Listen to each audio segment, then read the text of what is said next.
Hi, welcome. We are discussing the chapter Cell. Cell is the basic, smallest and fundamental unit of all living organisms. And what do you say? What is the commanding and controlling organ in your body?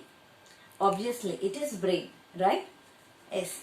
Brain commands all the organs and controls maximum functions in our body. In the same way, inside the cell, nucleus acts like a brain. It means nucleus controls maximum all the actions of the cell. And we can also say nucleus is brain of the cell. So today we are going to discuss about nucleus. You are seeing the cell structure here. We know that cell is made up with many organelles.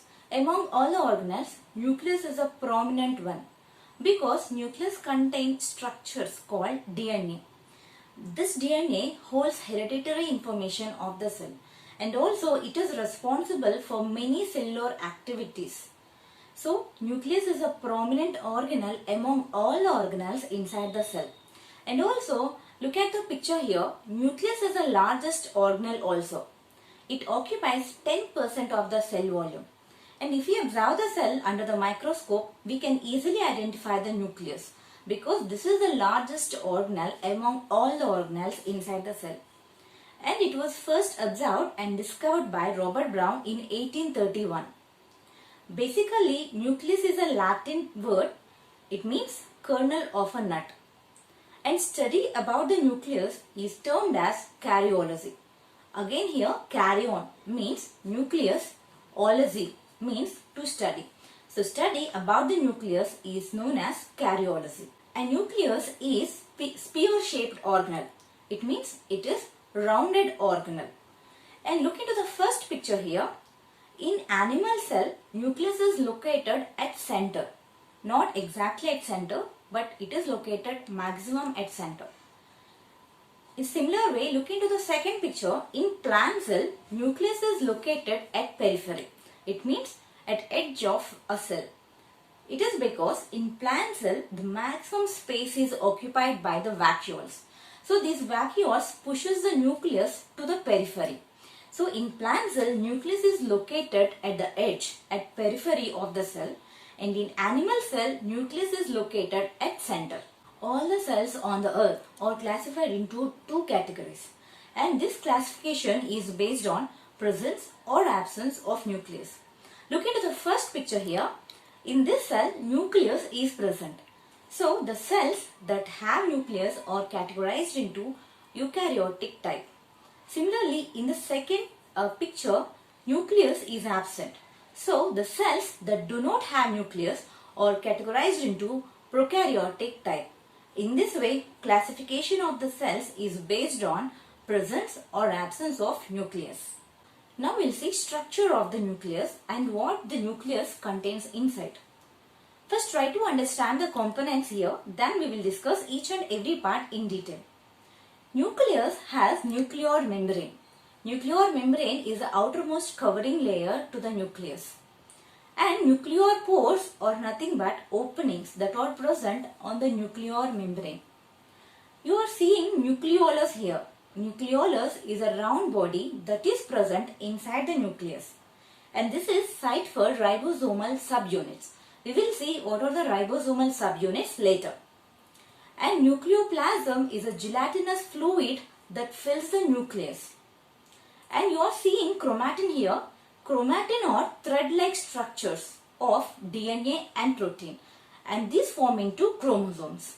So this is a structure of nucleus and the components that are present inside the nucleus. So now we will see each and every part in detail. Now we will see nuclear membrane. Nucleus is covered or bounded by double membrane. This is known as nuclear membrane or nuclear envelope. If you observe here, each membrane is made up with two layers of phospholipids. It means two layers of lipid molecules. And this layer is much like that of plasma membrane. Even plasma membrane is also made with two layers of phospholipids. And here nuclear membrane separates the nucleoplasm and cytoplasm. Nucleoplasm is a fluid that fills the nucleus. And cytoplasm is fluid that fills the cell except the nucleus. So nuclear membrane separates these two fluids. And look into the picture here. In between these two membranes, there is a narrow space. This space is called as perinuclear space. And this is about 20 nanometer to 40 nanometer. So it is clear that nuclear membrane has two layers, inner layer and outer layer. So inner layer of nuclear membrane has connection with endoplasmic reticulum. Endoplasmic reticulum is network-like structure where ribosomes are attached. The reason for this connection is ribosomal subunits are synthesized inside the nucleus. Then they are transported to the ribosomes that are attached to the endoplasmic reticulum. Then the synthesis of protein occurs. So in this way, inner layer of nuclear membrane has connection to the endoplasmic reticulum. Now we'll see the next component of the nucleus, that is nuclear pores. Pores are nothing but openings that are present on the nuclear membrane. Nucleus communicates with the rest of the cell through these pores. It means nuclear pores allow substances to enter, exit through the nucleus.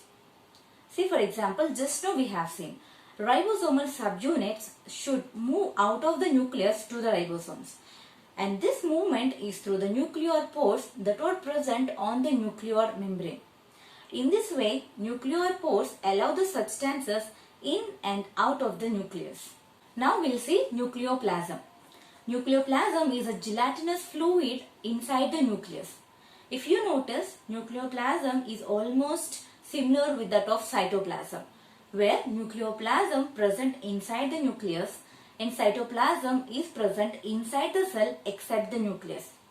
You are seeing in the picture here, nucleolus and chromatin structures are surrounded by nucleoplasm. And just now we have seen nuclear membrane helps to protect the shape of nucleus. In the similar way, nucleoplasm also supports the nucleus to hold its shape properly. It always maintains its fluid content properly. So in this way, it supports the nucleus to hold its shape. And also nucleoplasm acts like a medium. For example, all the substances like carbohydrates, enzymes and nucleotides like RNA and DNA subunits transported throughout the nucleus to various its parts through this nucleoplasm. So in this way, nucleoplasm helps the nucleus to maintain its shape. If you look the image of nucleus under the microscope, there is a dark spot inside the nucleus. This is nucleolus. You are seeing here, nucleolus is a round body inside the nucleus and it occupies 25% of nucleus volume. Nucleolus contains DNA, RNA and proteins. This is rich in RNA and it is the site for the synthesis and processing of ribosomal RNA. When this ribosomal RNA combines with proteins, it forms ribosomal subunits. After this, these subunits are transported out of the nucleus to the ribosomes for the further synthesis of proteins. And nucleolus disappears when cell undergoes cell division and is again reformed after the completion of cell division. So far we have seen nuclear membrane, which is the outermost layer of the nucleus, and nuclear pores. These are openings that helps the nucleus to send the substances in and out of nucleus. And nucleolus, which is a round body inside the nucleus. And nucleoplasm, this is a gelatinous substance that fills the nucleus. Now we will see chromosomes. We know that all living organisms are made up with trillions of cells. Even our body is made up with trillions of cells. And each cell contains nucleus inside. This nucleus contains chromosomes, where chromosomes are thread-like structures of nucleic acids and proteins. These chromosomes contains DNA structures inside. DNA is our blueprint. It holds hereditary information and holds instructions for cell growth, division and protein synthesis. And DNA regulates many cellular activities inside the cell. And DNA contains structures called genes, where gene is the functional segment of DNA. When cell is at rest, it means when cell is not going to divide, chromosomes are arranged into long structures known as chromatin. And whenever cell is going to divide, these chromatins are again organized into structures called chromosomes. Now we'll see functions of the nucleus. The pores present on the nuclear membrane allows the substances in and out of the nucleus. And also nucleus stores cell's hereditary information. We have seen nucleus contains DNA structures and DNA is responsible for storage of hereditary information.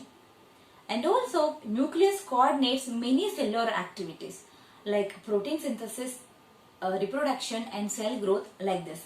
For example, in protein synthesis we know ribosomes are protein factories, but before that ribosomal subunits are transported from the nucleus to ribosomes.